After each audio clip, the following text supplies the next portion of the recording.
날씨 진짜 더워. 날씨 진짜 덥지 않아? 그러니까 비 또 온다던데. 차에서 내렸는데 진짜 습하더라고. 친절한 팀의 MC분들 맞으시죠? 아, 네, 맞습니다. 어서 오세요. 안녕하세요. 에어컨 시원하게 더 틀어드릴까요? 네, 부탁드립니다. 너무 덥네요.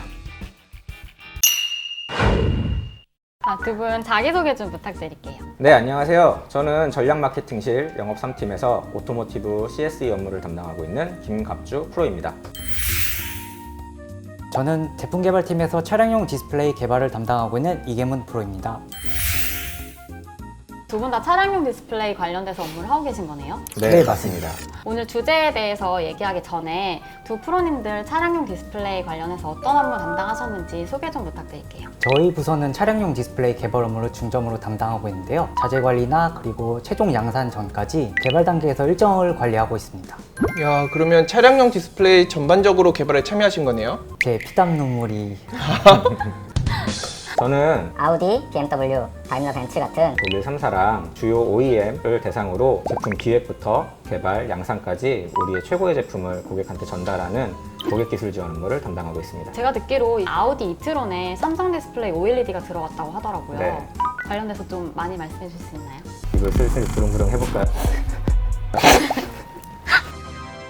차량용 디스플레이가 쉽게 말하면 자동차에 들어가는 모든 디스플레이를 말하는 거잖아요. 호규 선배는 어릴 적에 상상했던 미래 자동차의 모습이 있어요? 제일 기억에 남는 거는 아버지가 어디 가시는데 길을 잘 못 찾는 거야. 길 좀 이렇게 잘 알려주고 그런 시스템이나 화면이 있었으면 좋겠다고 생각은 많이 했었어. 응, 내비게이션 말하는 거잖아요. 맞아. 내비게이션 사실 요즘에는 없는 차가 거의 없잖아. 두 프로님들은 미래 자동차에 대해서 상상하셨던 거 있으세요? 바퀴 없이 둥둥 떠다니고 자율주행을 하고 이런 거 떠올리시지 않으셨나요? 자동차를 타고 가는 아이들이 지루하지 않게 뒷좌석에서 화면이나 디스플레이를 볼 수 있으면 좋겠다 이런 생각을 들었어요. 제가 눈길에서 옆 차선이 보이지 않아가지고 사고가 날 뻔한 적이 있었어요. 그래서 그 다음부터는 사이드미러가 눈이나 비가 올 때도 차량 안에 들어와서 좀 안전을 도와줬으면 좋겠다 그런 생각을 해본 적은 있습니다. 대부분 상상했던 게 현실로 개발된 것 같지 않아? 맞아요. 진짜 기술 발전이 무궁무진한 것 같아요. 저는 약간 하늘을 나는 자동차, 바다를 건너는 자동차 이런 걸 생각했는데 세 분들은 되게 현실적인 상상을 하신 것 같더라고요. 하늘을 나는 자동차는 지금 한창 개발 중에 있고 또 수륙 양육 자동차라고 특수한 상황에서는 이제 운영하고 그런 것들이 많은 것 같아요. 진짜 기술 개발이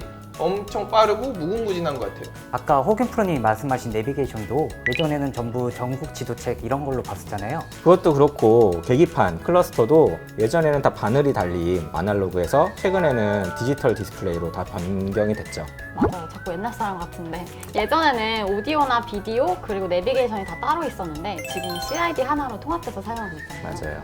특히 우리 삼성 디스플레이가 차량용 디스플레이 개발에 박차를 가하고 있으니까 기술 개발이 훨씬 더 빨라지는 것 같아요. 두 프로님들은 차량용 디스플레이를 개발하면서 특별히 기억에 남는 그런 게 있나요? 지원 프로님이 아까 말씀 주신 CID 중에서 생각나는 제품들이 많은데요. 첫 번째는 롤러블 CID로 롤링 정도에 따라서 화면 크기를 최소 9인치부터 최대 14인치까지 크기를 조절할 수 있고요. 이러한 간단한 터치만으로도 저희가 내비게이션이나 그 다음에 웹서핑 다양한 기능들을 조작할 수 있습니다. 오, 진짜 좋은데요?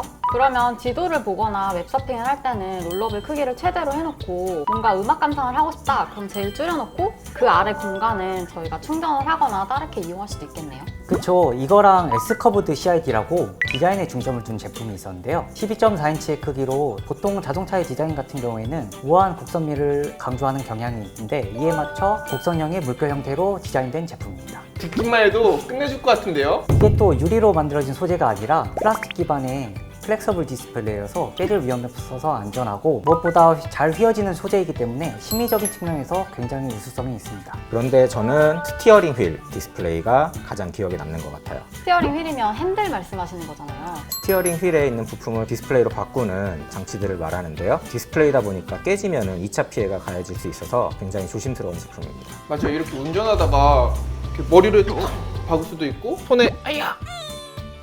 이렇게 박힐 수도 있고 위험한 것 같아요. 상상만 해도 끔찍하네요.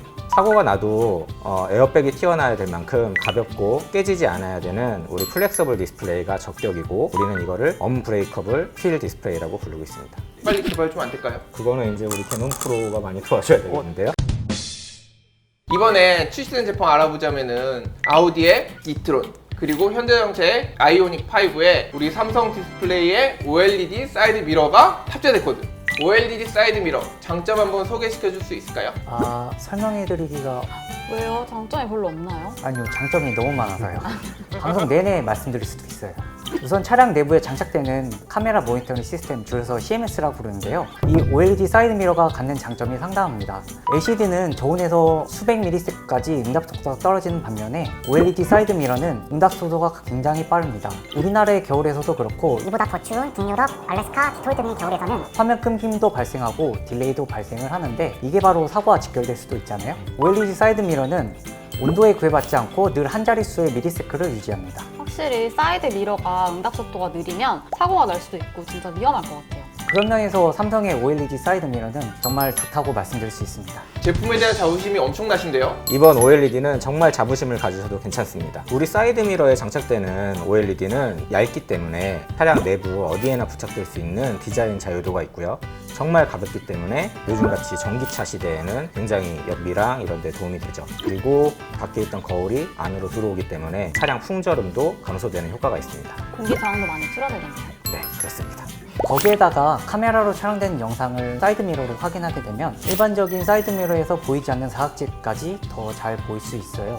왜 일반 사이드 미러에서는 보조 거울까지 붙여가면서 시야도 넓히려고 하고 사각지대까지 보려고 하잖아요. 그런 면에서 OLED 사이드 미러는 더 안전하다고 볼 수 있습니다. 그리고 더 장점이 하나 더 있는데 또 있어요? 아까 부릉부릉 시동 건 거 제대로 걸린 것 같은데 지금? 파도 계속 나오죠? 네. 색 재현력이 풍부하고 시인성이 좋아서 어두운 밤이나 악천후에도 굉장히 잘 보인다는 장점이 있습니다. 특히 비 오는 날이나 눈이 많이 내리면 사이드 미러가 지저분해서 보기 힘들잖아요. 이 OLED 사이드 미러는 그런 환경에서도 깔끔하고 선명한 화질로 볼 수 있다는 장점이 있습니다. 그리고 명암비도 굉장히 좋아가지고 어두운 곳에서나 밝은 곳이 굉장히 잘 보이고요. 물체도 선명하게 보입니다. 야, 이렇게 듣다 보니까 장점이 정말 많은 것 같아요. 차량용 디스플레이에 수많은 기업들이 이렇게 뛰어들 것 같은데 삼성 디스플레이만의 OLED 특장점이 있을까요? 지금 일부 플렉서블 OLED만 공급하는 업체들도 있는데 저희 삼성 디스플레이 같은 경우에는 리지드, UT까지 다양한 폼팩터를 공급하고 있고요. 그리고 무엇과도 비교할 수 없을 정도로 수십억 대가 넘는 제품 양산 경험이 있기 때문에 굉장히 중요한 자산이라고 생각합니다. 맞아요. 저희 회사가 스마트폰이랑 랩탑, 모니터까지 되게 다양한 분야에서 생산을 많이 해왔잖아요. 확실히 신뢰감도 되게 높을 것 같아요. 삼성 is coming. 밥주프로님, 네. 이 자동차용 디스플레이 트렌드는 어떤 것 같아요? 차량용 디스플레이 시장은 매년 새롭게 성장하고 있는데요. 올해만 해도 1억 5천만 대 이상의 디스플레이가 출하될 것으로 보이고 최근 다양하고 새로운 어플리케이션들이 차량 내부에 장착되고 있고 이런 부분들이 기존에 있던 버튼이나 장치들을 심플, 트렌디하게 바꾸면서 부분들이 있어서 매년 10% 이상의 성장을 기대하고 있고요. 우리 회사 매출에도 크게 기여할 것으로 보이고 있습니다. 두 프로님들처럼 삼성 디스플레이에 차량용 디스플레이 연구하신 분들이 더 힘내주시면은 차량용 디스플레이 하면 삼성 이렇게 나올 날이 머지않은 것 같아요. 열심히 하겠습니다. 그럼 이렇게 유망한 사이드 미러 개발의 성공 포인트가 뭐가 있을까요? 다양한 요인들이 있겠지만 우선 우리 삼성 디스플레이가 OLED 디지털 사이드 미러 개발에 최초로 진입한 게 가장 큰 성공 포인트가 아닐까 합니다. 아까 장점에 대해서 말씀드릴 때 기존의 LCD는 저온에서 화면 끌림이나 딜레이가 생긴다고 말씀드렸죠. 맞아요. 우리나라뿐만 아니라 알래스카나 북유럽 쪽에서 사용하다가 자칫하면 사고가 날 수도 있다고 하셨잖아요. 그 이후로 차량용 신뢰성이나 안전 규격에 따른 내부의 개발 프로세스를 구축하면서 차량용 사이드 미러 시장 진입이 더 가속화될 것으로 보입니다. OLED 사이드 미러는 디자인적인 측면이나 안전성, 효율적인 측면에서 고객의 니즈를 충분히 만족시킬 수 있고 이러한 수많은 장점들 때문에 사이드 미러 시장 점유율이 점점 높아질 것이라고 생각합니다. 맞아요. 이렇게 장점도 많고 디자인도 정말 예뻐서 안 반할래야 안 반할 수가 없다니까. 아니 지난번 노트북 OLED 할 때 저한테 사신방송 한다고 하더니 오늘은 호균 선배 사신방송인데요. 완전 사진 찍는 방송 아니야? 그럼 더 먼 미래에는 차량용 디스플레이가 어디에 어떻게 배치될 수 있을까요? 자율주행 중심으로 엔터테인먼트 요소를 갖춘 디스플레이들이 다양하게 탑재될 것으로 보입니다. 예를 들면 차에 있는 창문 있죠? 그런 창문들이 모두 디스플레이로 개발이 된다던가 혹은 요새 차박이 유행을 하는데 글래스 루프 디스플레이라든가 언젠가는 실현되겠죠? 글라스 루프 디스플레이 진짜 좋은 것 같아요. 저도 캠핑 좋아하는데 네네. 평소에는 위에서 영화 보다가 밤에는 약간 별도 볼 수 있고 네. 엄청 좋을 것 같아요. 맞아요. 자율주행 시대가 오면은 지금 윈드실드라고 부르죠. 차량 앞유리. 이 부분을 많은 차량 업체들이 지금 디스플레이로 바꾸려고 여러 노력을 하고 있습니다. 이 윈드실드에 디스플레이를 놓고 영화, 드라마 같은 거를 굉장히 크게 볼 수 있는 시대가 머지않아 올 것 같고요. 지연 프로 말씀 주셨듯이 루프탑 디스플레이, 창문 디스플레이 이런 부분들도 머지않아 올 것 같습니다. 사장님 보고 계시죠? 열심히 하겠습니다. 오늘 이렇게 게스트 두 분이 삼성 디스플레이 새로운 도전, 차량용 디스플레이에 대해서 설명해 주셔서 되게 재미있고 알찼던 것 같아요. 구독과 좋아요, 알림 설정까지 부탁드려요. 부탁드립니다. 부탁드려요. 오늘 주제가 자동차 디스플레이거든.